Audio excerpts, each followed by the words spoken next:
Welcome, everyone. Before we begin, I want you to take a brief moment to just pause. Look at the image on the screen. Notice the contrast between the frantic, fading clocks in the background and the stillness of the stone in the center. Does your life often feel like those clocks? A constant race against time, always replaying the past or anxiously planning for the future? Today, we are going to explore a different way of being. We are distilling the profound wisdom of Eckhart Tolle's The Power of Now. This isn't just about relaxation, it is a practical philosophy for escaping the bondage of the mind. Throughout this guide, we're going to learn how to step off that exhausting mental timeline and access the only moment that truly exists, the present. So, if you're ready to find freedom from the noise in your head, stay with me. On the next slide, we're going to uncover exactly why our minds are so addicted to time and how that addiction is the hidden root of our suffering. So, if the present moment is where freedom lives, why do we find it so hard to stay there? We fall into what Tolle calls the trap of time. Visually, think of your mind like the diagram on the screen. On the left, we have the past, often a heavy block filled with regret, guilt, or just endless replays of things that are already gone. On the right, we have the future, which is really just a mental projection, often fueled by anxiety and fear of the unknown.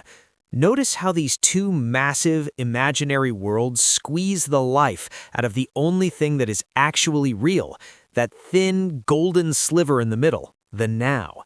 We spend our days living in a mental simulation, agonizing over a past we can't change, and stressing over a future that hasn't arrived. Meanwhile, real life, the actual continuous stream of the present, passes us by unnoticed. But what exactly is the cost of carrying these heavy blocks around? Let's move to the next slide to see the difference between the burden of projection and the simplicity of reality. So, following on from how our minds get trapped in the future, let's look at what that actually feels like in practice. This is the core paradigm shift Tolle invites us to make. Look at the image on the left. How often do we do this? We take a project, like writing a paper, launching a business, or even just cleaning the house, and we mentally project the entire finished result. Suddenly, it's not a task anymore, it's a giant, unclimbable mountain. We feel small, overwhelmed, and paralyzed because we are trying to mentally carry the burden of a future that hasn't happened yet. Now, look at the right side. This is the power of the now. When you strip away the future projection, that scary mountain dissolves. What's left? Just a pleasant path of stepping stones. You realize you never actually have to write a scientific paper all at once. You only ever have to do one thing. Step 1. Gather data. Once that's done, you take step 2. As the text reminds us, if you can handle this exact moment, and you always can, then you can handle life. But if this is so simple, why is it so hard to maintain? Why does our mind insist on turning stepping stones back into mountains? Well, that resistance comes from a false self-image known as the ego, and it actually feeds on that conflict. Let's see how that works. So, if living in the present moment is the key to peace, as we just discussed, why do we find it so incredibly difficult to stay there? Why does our mind constantly drag us back into past regrets or future anxieties?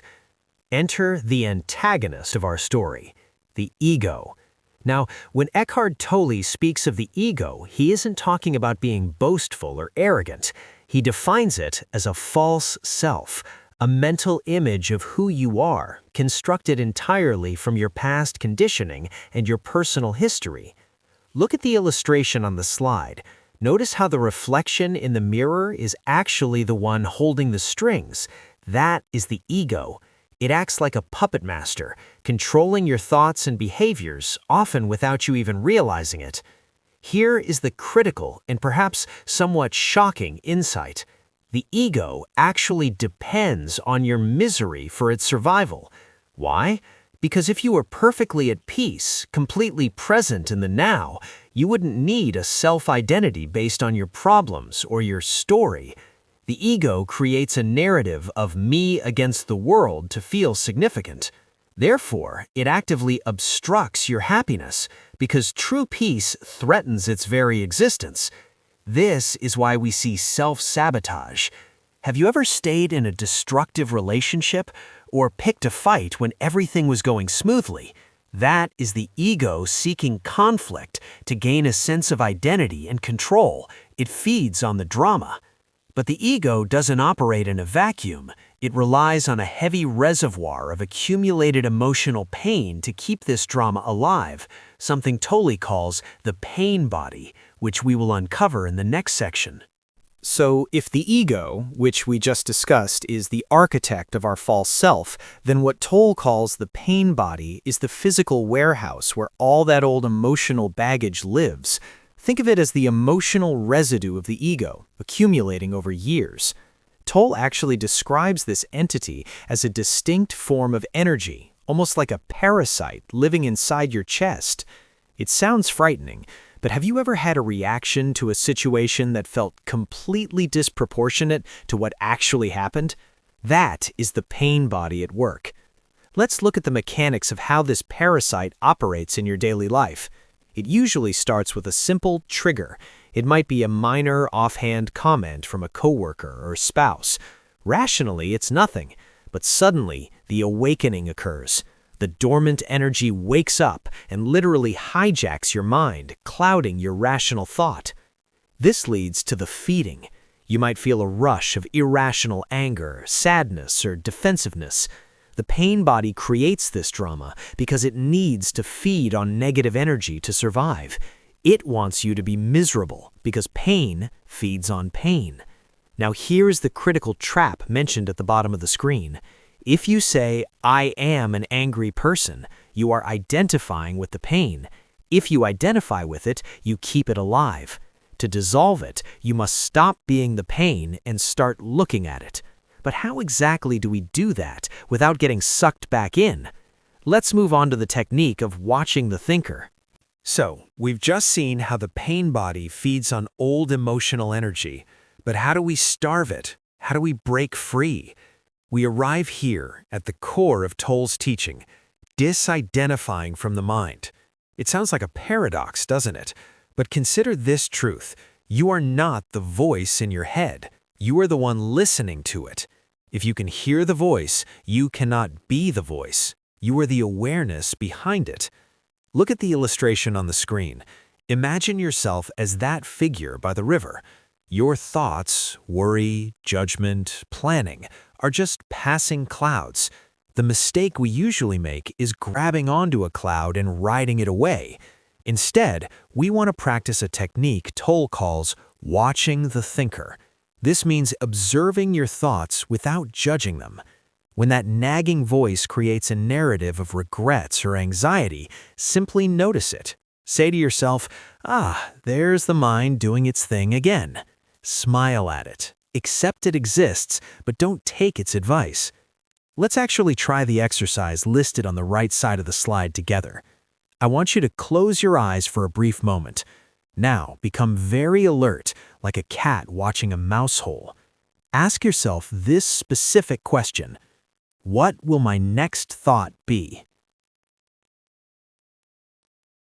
Did you notice what happened? For a few seconds while you were waiting, there was silence. No mental noise, just alert presence. That tiny gap is consciousness without thought. That is the glimpse of freedom we are looking for. Now that we've opened up that brief gap in the mind, on the next slide, we're going to learn how to sustain it by anchoring our focus into the physical body. Now that we've practiced stepping back to watch the thinker, you might find that the mind's momentum is still incredibly strong. It loves to pull you into anxiety about the future or regret about the past. To counter this, we need a heavy anchor to hold us in the present moment. This brings us to our next critical tool, focusing on the body. Here is a fundamental truth. The mind creates pain by resisting the present, but your body creates an anchor. Think about it. Your body cannot exist yesterday, and it cannot exist tomorrow. It is always strictly right here in the now. This isn't a new concept. Historically, many seekers thought they had to deny the body to find peace, but even the Buddha found that extreme fasting and abstinence didn't lead to freedom. He only found enlightenment after reconnecting with his physical form. Similarly, when Jesus described the body as a temple, he was inviting us to see our physical form not as an obstacle, but as the very vessel for spiritual ascension. So, how do we use this? Look at the illustration. See how the chaotic scribble of anxiety stays trapped in the head while the body glows with warmth. We want to move into that glow. Try this action. Shift your attention away from the noise in your head and direct it into your hands and your feet. Can you feel the subtle, vibrating inner energy there? When you flood the body with consciousness like this, you bypass the ego entirely. You literally stop the stream of thinking because you are too busy feeling the aliveness of your own presence. Once you are grounded in this bodily sensation, you become keenly alert, a state we will explore deeper in the next section called active waiting. Building on that sense of inner body awareness, let's sharpen that focus with a specific mental tool Tolle calls active waiting. Take a look at the cat in this illustration. Would you say this cat is bored? Is it daydreaming about yesterday's meal or worrying about tomorrow's weather? Absolutely not. It is monitoring the mouse hole. Every muscle is ready. Every sense is heightened. This is the essence of active waiting. Most of us treat waiting as a nuisance, a gap between where we are and where we want to be. But in this state, waiting becomes a spiritual practice. Think of it like a servant waiting for a master to return home. Because you don't know exactly when the master will arrive, you cannot afford to drift off into sleep or get lost in mental noise. You must remain permanently alert. There are stories of Zen masters who would sneak up on their pupils to test this. The students who were lost in thought got caught off guard, but those practicing active waiting, sensing with the body rather than analyzing with the mind, could actually sense the presence behind them and evade the attack. When you practice this kind of intense, alert stillness, you create a vacuum that the mind cannot survive in. And as we'll see in the next section, bringing this level of alert presence into your interactions can profoundly transform how you handle conflict in your relationships. Now that we understand the state of active waiting, that high level of alert attention, let's apply it to one of the most challenging arenas of life, our relationships. Look at the image on the screen. Notice how the darkness, represented by those jagged shapes, dissolves as it approaches the steady flame. This is the core principle here. Darkness cannot survive near the light. In many relationships, we encounter what Tolle identifies as the conflict. This happens when a partner is fully identified with their ego. The ego actually feeds on drama. It craves conflict to strengthen its sense of separate identity. Have you ever noticed that when you react angrily to a partner's provocation, the argument seems to gain energy? That is the ego feeding. However, when you apply the power of now and live in presence, something fascinating happens. You offer no reaction. You offer neutrality. To the ego, this is terrifying because it's no longer getting the food, the drama it needs to survive. This brings us to the resolution. By holding a space of presence, you listen without judgment. You stop adding fuel to the fire of trivial debates. And here is the beautiful paradox. When you stop trying to force your partner to change and instead accept the moment exactly as it is, you create the only environment where they actually can change. You become the light that allows the darkness to dissolve. But naturally, maintaining this light is difficult when the drama intensifies or when we face profound loss. So let's move on and look at specific strategies for handling those heavier moments. We've just looked at how presence can dissolve conflict between people. But what happens when the conflict is between you and life itself? This brings us to one of the most profound applications of the power of now, how we handle pain. Tolle asks us to analyze our suffering and put it into one of two categories. First, there is self-created pain. This is largely avoidable. It's the mental resistance to things you actually have the power to change or simply ignore. Think about complaining because it's raining on your day off. You are arguing with reality. The solution there is simple. Either take action, get an umbrella, or choose acceptance and enjoy the sound of the rain. But then we face unavoidable pain. This is inevitable. We are talking about genuine tragedy, physical loss, death, and deep grief. Look at the dried rose on the screen. It represents the natural cycles of life that we cannot reverse. When we face this kind of pain, trying to fix it is impossible, and resisting it only creates despair. Here, the spiritual solution is surrender. Now be careful with that word. Surrender does not mean giving up. It means stopping the internal war against the facts. As the slide reminds us, presence is not denial. It is the strength to accept the specific moment as it is. You can mourn, you should mourn, but do not waste your energy wishing the past had gone differently. When you stop wishing reality was different, a strange thing happens. That resistance fades, and the suffering is actually transmuted into a deep sense of inner peace. But you might be asking, if I accept everything, do I become a doormat? Do I just let things happen to me? Let's move to the next slide to see why true acceptance is actually the foundation for the most powerful kind of action. Now, a very common question arises after we discuss dealing with difficult emotions or grief. Does accepting the present moment mean you just give up? Does it mean you become a doormat? Let's make a critical distinction here between passivity and true acceptance. Look at the illustration on top. This represents reactive action. Imagine you are stuck in deep mud. If you panic, flail around, and scream, "I shouldn't be here. Whose fault is this?" You're wasting precious energy fighting the reality of the situation. This is time-bound thinking. You're stuck blaming the past, which only pulls you deeper into the mud. Now contrast that with the figure on the bottom. This is enlightened action. This person isn't lying there saying, "I love the mud is great." No, that would be insanity. Instead, they simply acknowledge the fact, "I am stuck in the mud." By accepting the isness of the moment without judgment, the panic subsides.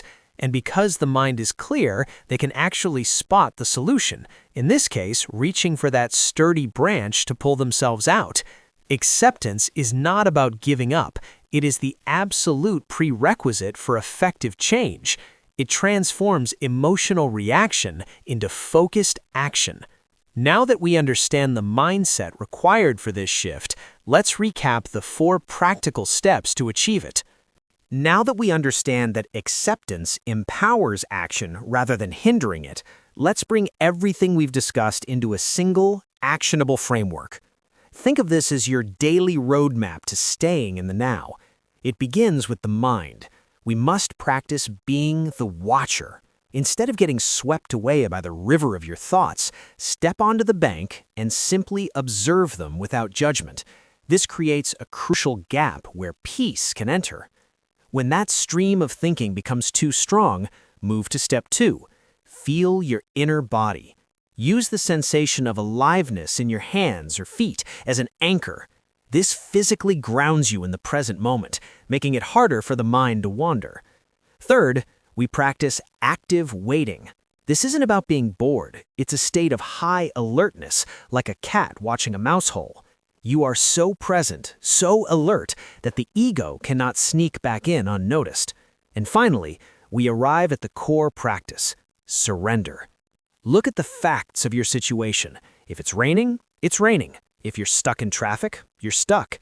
Accept the isness of the moment first. Once you stop fighting reality, effective action becomes possible. Remember, as Tolle reminds us, looking to the past for identity or the future for salvation is a trap. These are illusions. Real life only happens right here.